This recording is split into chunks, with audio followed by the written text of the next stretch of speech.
fire damaging homes and vehicles. He was sentenced to 2 consecutive life sentences, with the judge stating that if Schaefer had been just 3 years older, he would have received the death penalty. However, Conrad Schaefer isn't alone in their courtroom actions. Let's not forget the infamous incident involving 15-year-old Martise Fuller, who's facing charges including murder in Kenosha County, Wisconsin. I stopped in my doorway, and I looked at him, and I said, "Oh my God, Martise." I said, "Please, you don't have to do this." And he looked at me, and he said, "Yes, I do."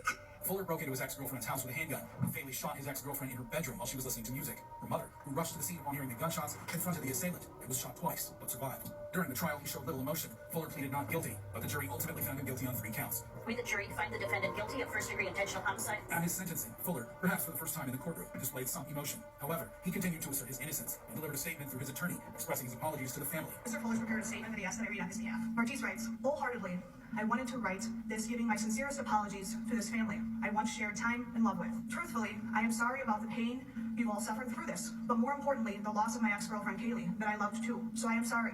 Despite the hatred that is against me, I still am sorry. But I have to continue to stand innocent because I am. And I know that I've barely showed emotion throughout my time, but in all honesty, it is because it's hard to have tears left to cry knowing my mom lost a son, one of her children too. But I am sorry, and I hope you all can eventually see in your hearts and vision that I am not the person the media has made me out to be." The judge, however, wasn't convinced that Fuller could do better in the future. You are a very dangerous and a damaged human being. So in the interest of protecting the public, acknowledging the seriousness of these acts, the court orders that on count 1 you are sentenced to life in prison without eligibility for extended supervision.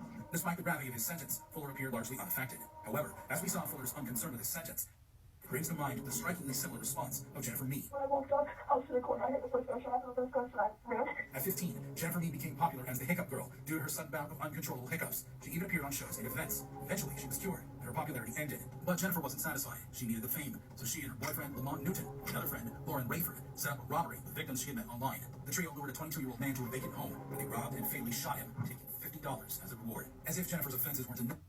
I have tested.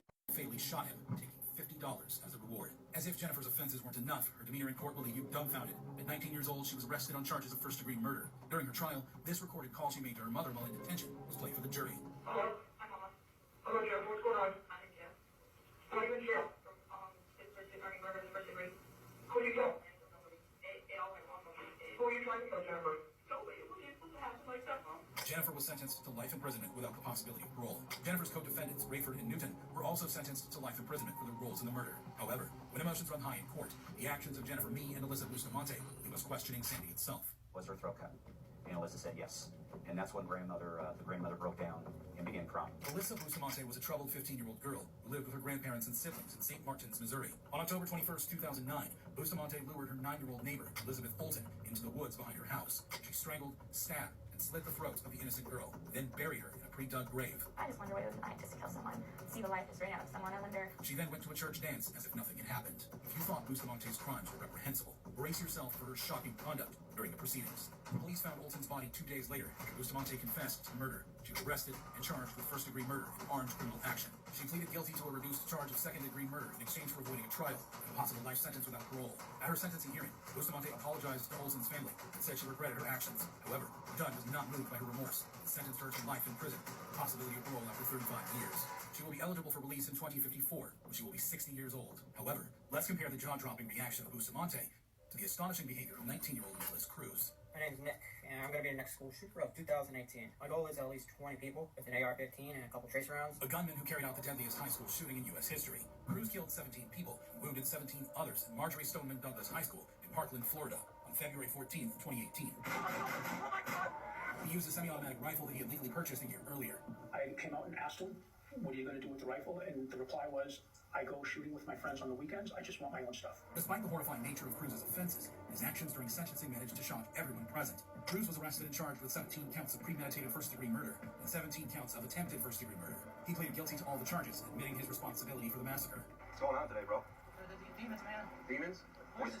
Voices and demons? Where's the voices? Where am I? What happened? The jury could not reach a unanimous verdict on whether to recommend the death penalty for Cruz. As a result, he was automatically sentenced to life in prison without the possibility of parole for each of the 17 murders, as required by Florida law. He was also sentenced to an additional 34 life sentences for the attempted murders. At his sentencing, Cruz attempted an apology. I am very sorry for what I did, and I have to live with it every day. And that if I were to get a second chance, I would do everything in my power to try to help others. And I am doing this for you, and I do not care if you do not believe me.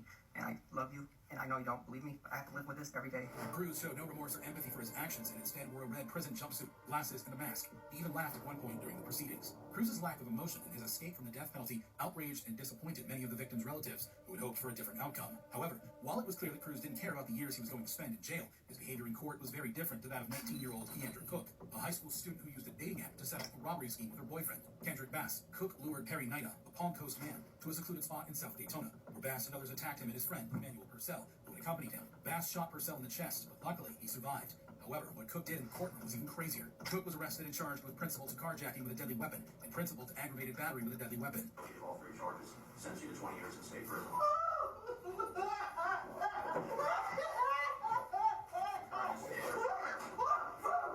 Cook was later allowed to withdraw her plea and cooperate with the state to testify against Bass. She was also charged with attempted murder. She entered a new plea deal and received a reduced sentence of 11 years in prison and 20 years of probation. She apologized to the victims and their families. I'm sorry.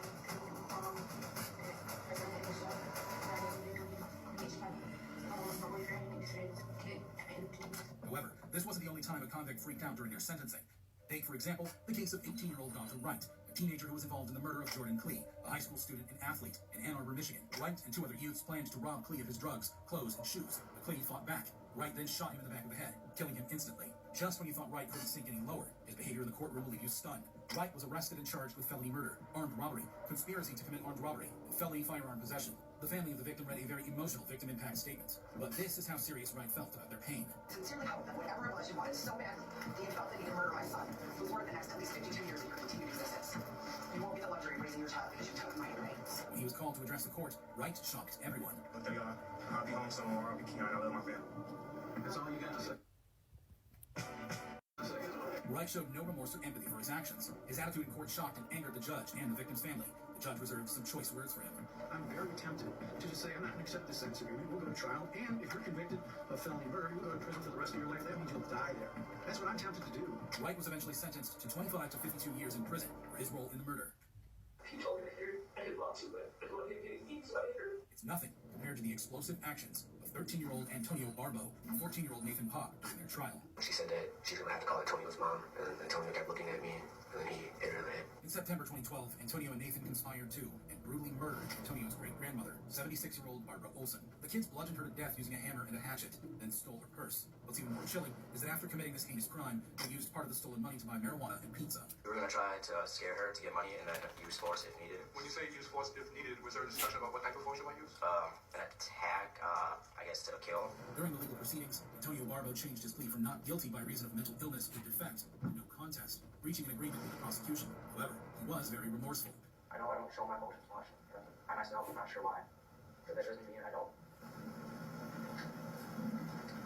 Nathan Pop also had some things to let off his chest. I just want to say that I'm truly sorry for everything that happened. However, despite his plea and expressions of remorse, he and Nathan were sentenced to life imprisonment. They were both remorseful as they left the court. However, just when you thought you'd seen it all, another convict surpasses Antonio and Nathan's wild courtroom display.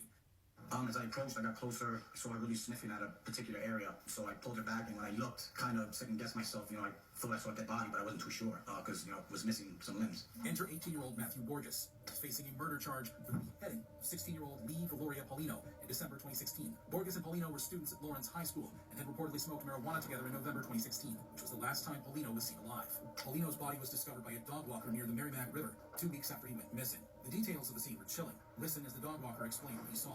As I approached, I got closer, saw her really sniffing at a particular area. So I pulled her back, and when I looked, kind of second-guessed myself, I thought I saw a dead body, but I wasn't too sure, because, it was missing some limbs. At first, Borges was not considered a suspect, but the tide of evidence began pointing unmistakably in his direction. During the trial, prosecutor Jay Gavito argued that there was an overwhelming amount of evidence incriminating Borges. The allegations against Borges were disturbing. It was suggested that he had stabbed Paulino multiple times before decapitating him. When the verdict was delivered, Borges displayed an eerie lack of emotion. The defendant, Matthew Borges, is guilty on the charge of first-degree murder. Eventually, he was found guilty of first-degree murder and sentenced to life imprisonment, with the possibility of parole only after serving 30 years. However shocking Borges' reaction to his sentence was, how does it compare to the reaction of 16-year-old Dylan Schumacher, who was in Buffalo, New York courthouse? I am a 16-year-old blonde. Probably all I have to do is cry in front of the jury, and they're going to feel sorry for me. On charges of second-degree murder. In March 2013, Schumacher was babysitting his 18-year-old girlfriend's child while she went to work. He was inside a Springvale home shared with his parents. Tragically, that evening, Schumacher beat the 23-month-old Austin to death. Following this horrifying incident, Schumacher was arrested along with child